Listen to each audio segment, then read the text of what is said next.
حقیقت یہ ہے کہ مسلمانوں کی دشمنی میں تم سب سے زیادہ سخت یہود اور مشرکین کو پاؤ گے، اور مسلمانوں کی دوستی میں سب سے زیادہ قریب ان لوگوں کو پاؤ گے جنہوں نے کہا کہ ہم نصارہ ہیں۔ یہ اس لیے کہ ان کے اندر علماء اور راہب ہیں اور وہ تکبر نہیں کرتے، اور جب اس چیز کو سنتے ہیں جو خدا کے رسول پر اتری ہے تو تم دیکھتے ہو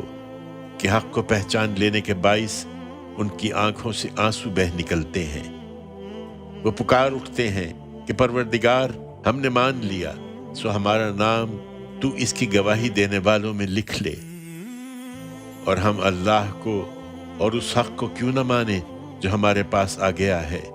جبکہ ہم توقع رکھتے ہیں کہ ہمارا پروردگار ہمیں نیک لوگوں میں شامل کرے گا۔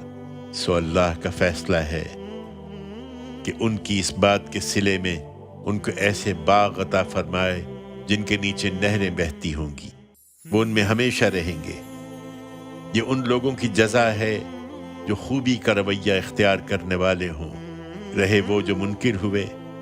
اور جنہوں نے ہماری آیتوں کو جھٹلا دیا ہے، تو وہی دوزخ کے لوگ ہیں۔